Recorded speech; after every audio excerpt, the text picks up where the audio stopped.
नमस्कार, मैं हूं दिवाकर राजपूत। स्वागत करता हूं आप सभी का हमारे खास कार्यक्रम चुनावी कटघरा में, जिसमें सवाल होते हैं जनता के यानी कि आपके, और कटघरे में होते हैं आपके अपने क्षेत्रीय प्रतिनिधि। इसी सिलसिले में आज हमारी टीम पहुंच गई है बिछिया विधानसभा मध्य प्रदेश, जहां आज हमारी बातचीत होने वाली है नारायण सिंह पट्टा जी से, जो कि वर्तमान में कांग्रेस के विधायक हैं। नारायण जी, सबसे पहले तो आपको हमारी न्यूज़ नेट की पूरी टीम की ओर से हार्दिक बधाई एवं शुभकामनाएं। कांग्रेस ने एक बार फिर से आपको मौका दिया है, साथ ही साथ स्वागत है आपका हमारे इस कार्यक्रम में। नारायण जी, पार्टी ने तो एक बार फिर से आप पर भरोसा जताया है, क्या लगता है जनता का मत भी मिलने वाला है इस बार? के चैनल के माध्यम से ये कहना चाहता हूँ कि अखिल भारतीय कांग्रेस कमेटी और मध्य प्रदेश कांग्रेस कमेटी के हमारे सम्मानीय प्रदेश अध्यक्ष आदरणीय कमलनाथ जी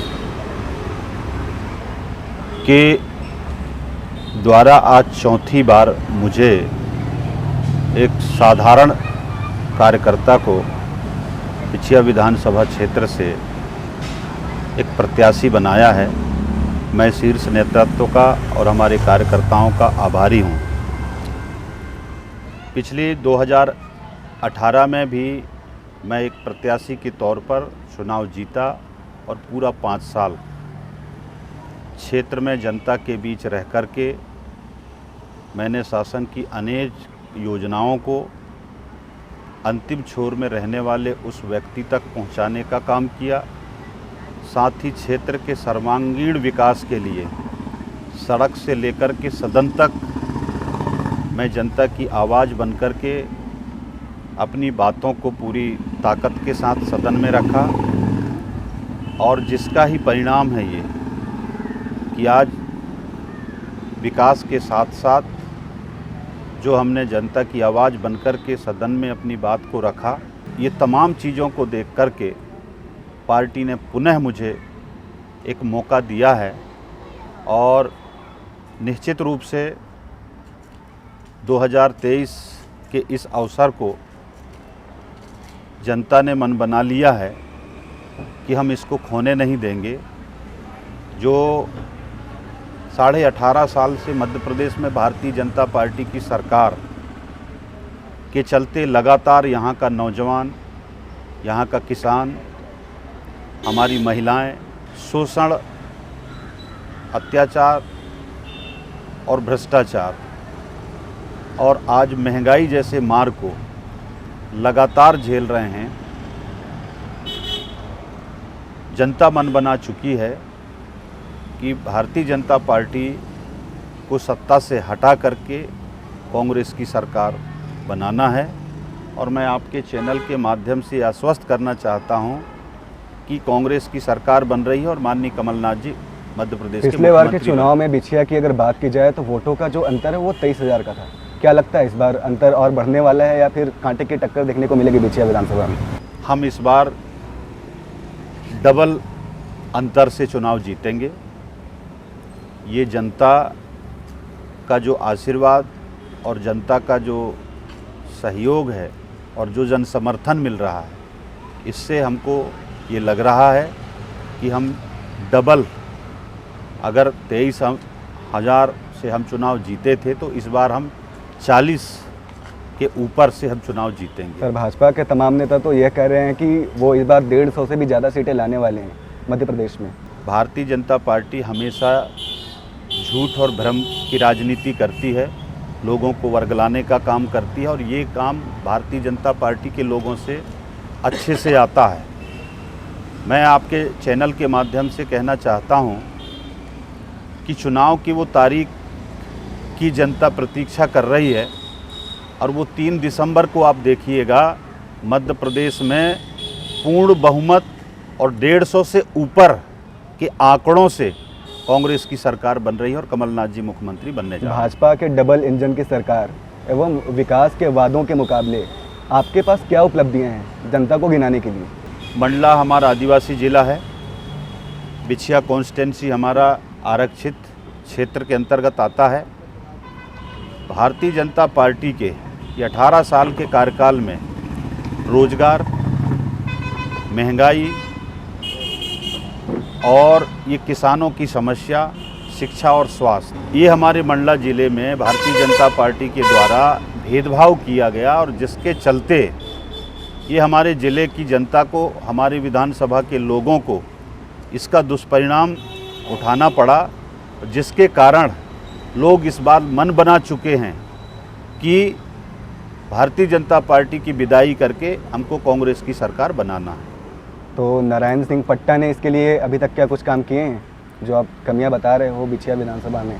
देखिए, मैंने अपनी बात सड़क से लेके सदन तक जो रखा और लगातार मैंने जो विकास की बात को लेकर के संघर्ष किया, विपक्ष में रह कर के मैंने मेरे विधानसभा क्षेत्र में लगभग 2000 करोड़ से ज़्यादा का मैंने विकास के कार्य कराए।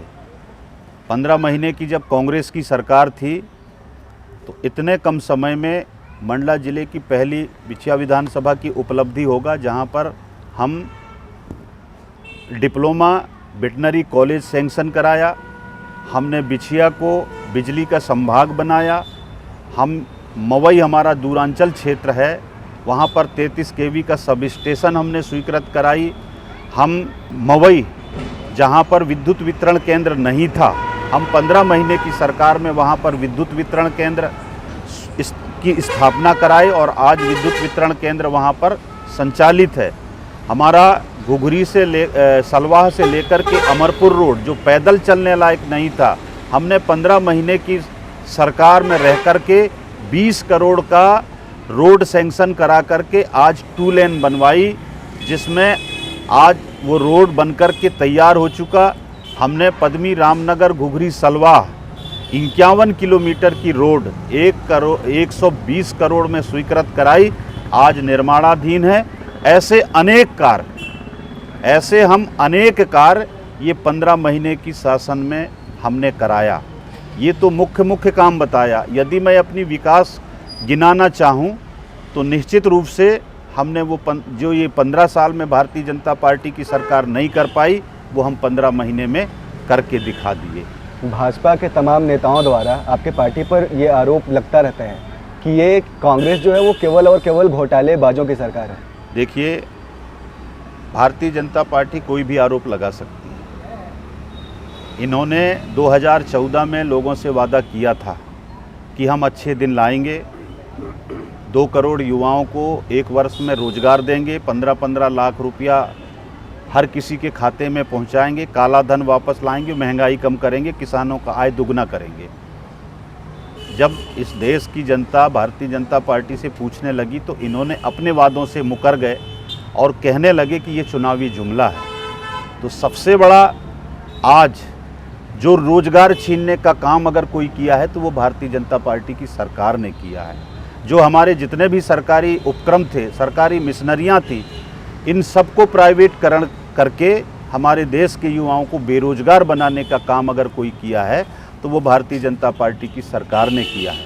आज मध्य प्रदेश में घोटालों की फेरिस्त लगी हुई है, जो कम से कम बल्कि 200-250 ऐसे महाघोटाले हुए हैं जो भारतीय जनता पार्टी के द्वारा किया गया। मैं आपको बता देना चाहता हूं कि यहाँ पर जो मेडिकल घोटाला हुआ, यहाँ छात्रवृत्ति का घोटाला हुआ, यहाँ पर हमारे गरीबों के पेंशन का घोटाला हुआ, ये इतने बड़े बड़े घोटाले किए। किसी भी घोटाले का अगर आप जिक्र करोगे तो भारतीय जनता पार्टी घोटालों से पूरी तरह से घोटालों से घिरा हुआ है। ये आरोप भारतीय जनता पार्टी के ऊपर लगे हुए हैं। आपके पार्टी के ऊपर परिवारवाद की राजनीति का भी आरोप लगता रहता है। देखिए, ये भारतीय जनता पार्टी का आरोप हो सकता है।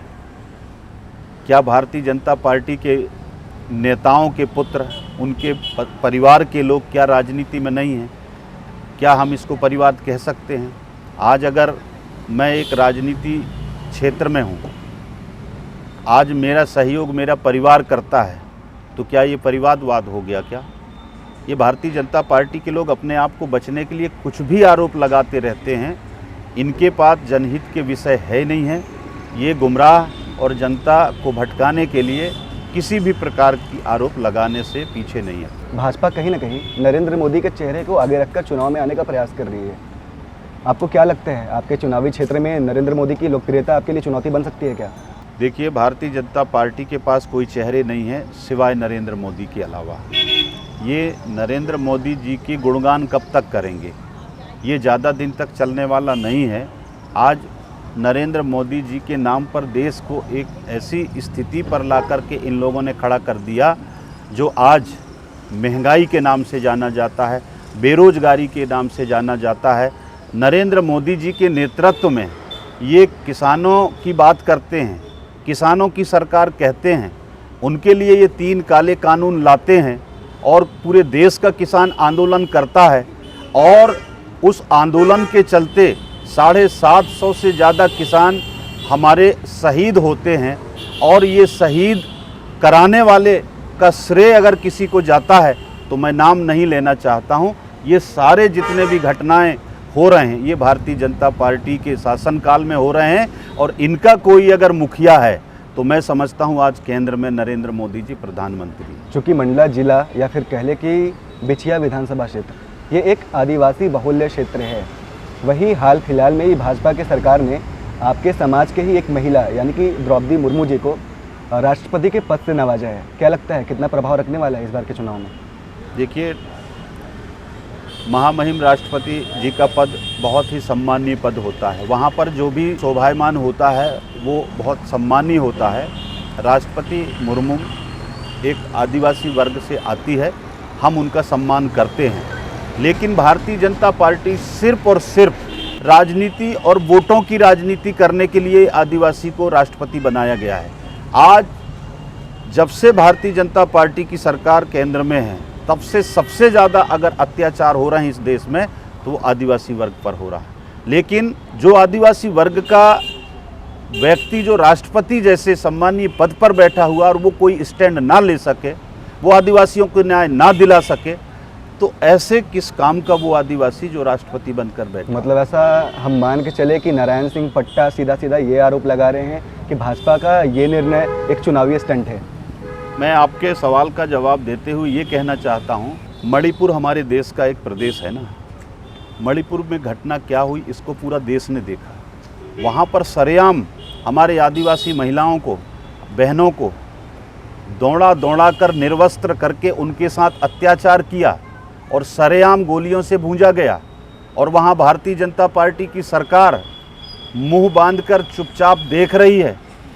मैं पूछना चाहता हूँ आदरणीय नरेंद्र मोदी जी से और भारतीय जनता पार्टी की सरकार से कि राष्ट्रपति जैसे शीर्ष पद पर अगर आप एक आदिवासी को बैठाल करके या एक आदिवासी को स्थापित करके अगर वो आदिवासियों की रक्षा नहीं कर पाती तो ऐसे पद पर बैठने का क्या औचित्य? केंद्रीय मुद्दे या फिर कह लें कि केंद्रीय योजनाएं कितना प्रभाव रखने वाले हैं मध्य प्रदेश चुनाव में? जब से भारतीय जनता पार्टी की सरकार केंद्र में है, इन्होंने सबसे पहले उज्ज्वला योजना लाया था।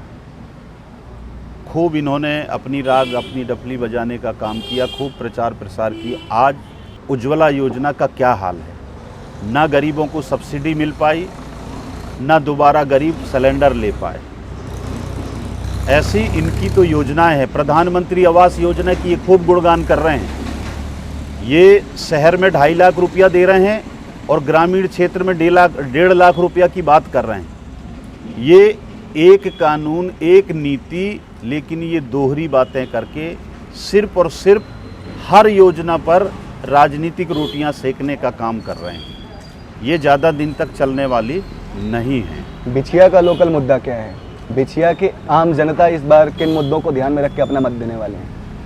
देखिए, बिछिया हमारा विधानसभा मुख्यालय है और बिछिया की चहुमुखी विकास के लिए हमारा निरंतर प्रयास रहा है। आज भी वहाँ पर उच्च शिक्षा जैसे चीज़ों की आवश्यकता है, वहाँ पर रोजगार की आवश्यकता है।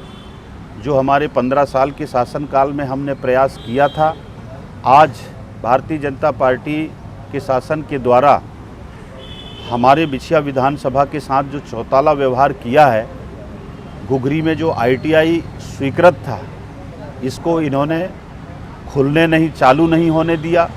हमारा वहाँ विद्यालय स्वीकृत होना था, उसको इन्होंने चालू नहीं होने दिया। हमारा घुघरी जो तहसील मुख्यालय है वहाँ पर आज एक रेस्ट हाउस स्वीकृत था, इन्होंने उस रेस्ट हाउस को बनने नहीं दिया।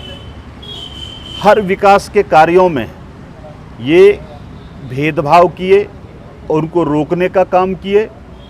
आने वाले समय में कांग्रेस की सरकार बनेगी, ये सारे निर्माण कार्य, ये सारे हमारे जनहित के काम हम बहुत तेज़ी गति से विकास करा करके और जनता को इसका लाभ पहुंचाएंगे। चूँकि बिछिया विधानसभा से आप 2 बार विधायक रहे हैं, तो आपके 10 वर्षों के कार्यकाल की समीक्षा अगर आपके शब्दों में ही की जाए तो वो क्या होगी? क्या लगता है, कुछ चीज़ें बाकी हैं जिसे अमल में लाने की ज़रूरत है, या फिर आप बिल्कुल संतुष्ट हैं?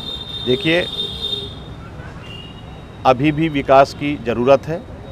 हमने 10 साल के अपने कार्यकाल में जो काम किया, ये हमारे उपलब्धियां हैं और इन उपलब्धियों को जनता अच्छे से जान रही है। इसलिए उन लोगों ने हमको 2018 में भी मौका दिया। और मैं फिर आपके चैनल के माध्यम से कहना चाहता हूं कि हमारे विकास कार्यों से, हमारे उपलब्धियों से जनता संतुष्ट है। हमारे यहाँ के मतदाता, हमारे कांग्रेस के कार्यकर्ता पूरी तरह से संतुष्ट हैं। और 2023 में भी फिर मैं आपके चैनल से कहना चाहता हूं कि हम 23,000 जीते से इस बार हम 40,000 से ज़्यादा वोटों से फिर हम जीतेंगे। बिछिया के लोकल लोगों का कहना है कि बिछिया में विकास जिस गति से होनी चाहिए थी उस गति से हो नहीं पाई है, इस पर क्या कहेंगे आप? 10 साल नगर परिषद भाजपा का था, हम 1 साल पहले नगर परिषद कांग्रेस की बनाए हैं। हमारा जो 10 साल के कार्यकाल में भारतीय जनता पार्टी की नगर परिषद ने स्ट्रीट लाइट नहीं लगा पाई, हमने 1 साल के अंदर स्ट्रीट लाइट लगाया। रोडों की ये स्थिति था कि लोग आए दिन शिकायत करते थे, समाचार पत्रों में रोडों की हालात छपती थी।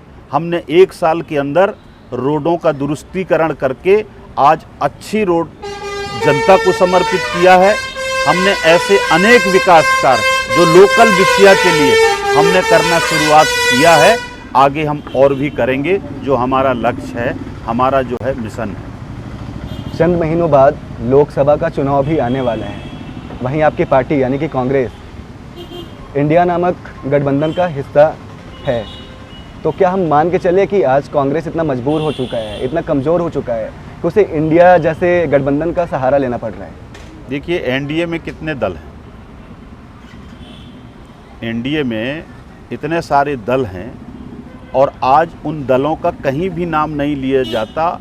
सिर्फ और सिर्फ अगर कहीं श्रेय लेने की बारी जब आती है तो सिर्फ भारतीय जनता पार्टी लेती है।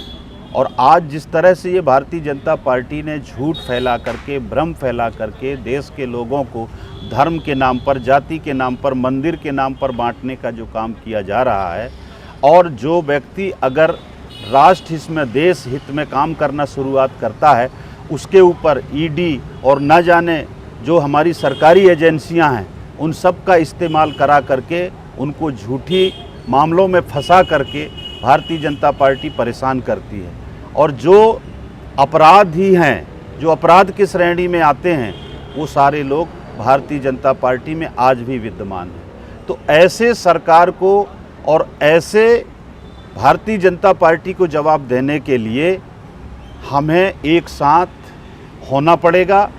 देश और हमारे कॉन्स्टिट्यूशन को बचाने के लिए हमको एक आवाज़ हो करके ये झूठ का भ्रम फैलाने वालों को जवाब देने की ज़रूरत है। इसलिए जो है इंडिया एक गठबंधन हो सकता है, लेकिन इस देश की आवश्यकता है। इस देश की आवाज़ बनने के लिए हमको एक आवाज़ होकर के खड़ा होना पड़ेगा। आप जिसे गठबंधन बुलाते हैं, भाजपा उसे ठगबंधन का नाम देती है, इस पे क्या कहेंगे आप? भारतीय जनता पार्टी कुछ भी आरोप लगाए, इतिहास इस बात का गवाह है कि इस देश की आज़ादी में भारतीय जनता पार्टी का और आरएसएस का एक भी कोई ऐसा योगदान नहीं है। इन्होंने एक रत्ती भर खून भी नहीं बहाया है। कांग्रेस के वो लोग जिन्होंने अपनी बलिदानी, अपनी कुर्बानी दी और तब जाकर कि ये देश हमको आज़ाद मिला, इनको क्या मालूम है कि इस देश कि इस देश को विकास के लिए और प्रगतिशील बनाने के लिए किन लोगों का योगदान रहा है। एनडीए के नेता तो मोदी को नेता मानते हैं। एनडीए के जितने भी तमाम नेता हैं वो मोदी को एज अ प्राइम मिनिस्टर उम्मीदवार, प्राइम मिनिस्टर का चेहरा मानते हैं। प्रधानमंत्री का चेहरा कौन होने वाला है इंडिया आपके गठबंधन से? देखिए, ये आपका सवाल, ये सवाल जो है बहुत महत्वपूर्ण है, लेकिन इसके लिए हमारे जो शीर्ष नेतृत्व है, हमारे बड़े नेता हैं, जो हमारे संगठन के प्रमुख हैं, ये इसका जवाब दे सकते हैं। हम तो एक संगठन के छोटे से कार्यकर्ता हैं। जहाँ तक एनडीए का विषय है, क्योंकि एनडीए में जितने जो मंत्री हैं, एनडीए में जितने जो अपराधी किस्म के लोग हैं, जिनको सिर्फ और सिर्फ बचाने का काम आज अगर कोई कर रहा है इस देश में, तो सिर्फ दो लोग कर रहे हैं जो इस देश को चला रहे हैं। तो ये तो उनकी मजबूरी है कि उन नेताओं का नाम लेना। जहाँ तक एनडीए के नेता की बात है, तो ये हमारे जो एनडीए में जितने भी हमारे दल शामिल हैं, उनके शीर्ष नेतृत्व तय करेगा। ये मेरे इस जैसे छोटे कार्यकर्ता के लिए ये सवाल उचित नहीं है। चंद दिनों बाद ही मध्य प्रदेश में चुनाव है। तमाम पार्टियां एवं नेता अलग अलग मुद्दों के साथ, अलग अलग वादों के साथ चुनाव में जा रहे हैं। तो आपके अपने संकल्प एवं वादे क्या हैं जनता से? वचन पत्र में सबसे महत्वपूर्ण अगर कोई चीज़ निकल करके आया है, 18 साल से भारतीय जनता पार्टी की सरकार है और उसका नेतृत्व माननीय शिवराज सिंह चौहान कर रहे हैं। अपने आप को किसान का बेटा कहते हुए ठग नहीं रहे हैं, लेकिन उन्होंने किसानों के लिए क्या किया है ये किसी से छुपा हुआ नहीं है। लगातार किसान अपनी हक और अपने अनाज की दामों के लिए आवाज़ बुलंद करते रहे, लेकिन आज भी किसानों की बात सुनी नहीं गई। आज जो वचन पत्र में सबसे पहला मुद्दा अगर है, तो हमारे किसानों के लिए वो 2500 रुपया प्रति कुंटल धान खरीदा जाएगा, 2600 रुपया प्रति कुंटल गेहूं खरीदी जाएगी। ये हमारे किसानों के लिए बहुत बड़ा जो है एक वचन है, और निश्चित रूप से इस वचन लंबे समय से ये किसानों का मांग था, और आज किसान इन्हीं सब वचनों की वजह से मध्य प्रदेश में कांग्रेस की सरकार बनाएंगे और भारतीय जनता पार्टी की सरकार को विदा करेंगे। हमारे चैनल के माध्यम से अगर आप जनता से कुछ अपील करना चाहें तो वो क्या होगी? मैं निश्चित रूप से प्रदेश की जनता के साथ साथ मंडला जिले की तीनों विधानसभा और विशेषकर चूँकि मैं बिछिया विधानसभा से एक प्रत्याशी हूँ, और प्रत्याशी होने के नाते मैं अपने बिछिया विधानसभा के मतदाताओं से अपील करना चाहता हूं कि मध्य प्रदेश में ये 18.5 साल से भारतीय जनता पार्टी की सरकार है। ये सरकार में नौजवान, किसान, महिलाएं, हर वर्ग परेशान है। आज महंगाई और बेरोजगारी इतना बढ़ चुका है कि आम आदमी का जीना दूभर हो गया है।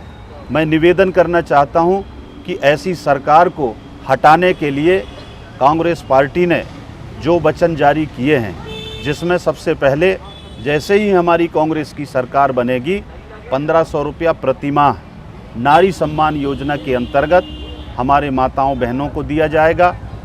500 रुपया में गैस की सिलेंडर दी जाएगी। और एक महत्वपूर्ण घोषणा जो अभी हमारे राष्ट्रीय नेत्री प्रियंका दीदी ने जो मंडला के रामनगर कार्यक्रम में करके गई हैं, वो एक बहुत ही अनुकरणीय उनका घोषणा है, जो मुझे लगता है इस देश में पहला प्रदेश मध्य प्रदेश होगा जो कांग्रेस की सरकार बनने पर हमारे जो कमज़ोर तबके के बच्चों को आज अच्छी शिक्षा नहीं मिल पाती, आगे की शिक्षा ये ग्रहण नहीं कर पाते, पहली से लेकर के 8वीं 500 रुपया प्रतिमाह छात्रवृत्ति, 9वीं से लेकर के 10वीं 1000 रुपया प्रतिमाह छात्रवृत्ति, और 11वीं से लेकर के 12वीं 1500 रुपया प्रतिमाह छात्रवृत्ति देने का जो वादा किया गया है, ये हमारे लिए आमूलचूल परिवर्तन शिक्षा के क्षेत्र में लाने वाला है। इसी तरह किसानों का कर्जा माफ, 100 यूनिट बिजली बिल फ्री, 200 यूनिट हाफ, किसानों को सिंचाई के लिए 5 HP मुफ्त और जातिगत जनगणना और OPS, ऐसे अनेक वादे कांग्रेस लेकर के आई है। और आज सबसे बड़ा जो विषय है वो रोजगार का है। हमारे यहाँ अगर देश में सबसे ज़्यादा लगभग 40 लाख ऐसे युवा हैं जो आज बेरोजगारी का दंश झेल रहे हैं। कांग्रेस की सरकार आएगी, चाहे वो शासकीय सेक्टर हो चाहे प्राइवेट सेक्टर हो, सबसे पहले मध्य प्रदेश के युवाओं को रोजगार देने का काम अगर कोई करेगा तो वो कांग्रेस की सरकार करेगी। इसलिए मैं हमारे बिछिया विधानसभा के मतदाताओं से, मंडला जिले के हमारे समस्त जनता जनार्दन से निवेदन करना चाहता हूं कि आने वाले 17 नवंबर को 2023 में आप पंजा छाप के निशान पर बटन दबाइए और कांग्रेस की सरकार बनाने में आप सहयोग करिए। ये मैं आप सब लोगों से आपके चैनल के माध्यम से निवेदन और अपील कर रहा हूँ। तो ये थे हमारे साथ नारायण सिंह पट्टा जी, जो कि वर्तमान में बिछिया के विधायक हैं और इस बार फिर कांग्रेस ने इन्हें प्रत्याशी चुना है। तो ऐसे ही अलग अलग लोगों से, अलग अलग नेताओं से आपकी बातचीत करवाते रहेंगे और आपके सवालों को आपके प्रतिनिधि तक पहुंचाने का काम करते रहेंगे। देखते रहिए हमारा चैनल न्यूज़ नट। बहुत बहुत धन्यवाद।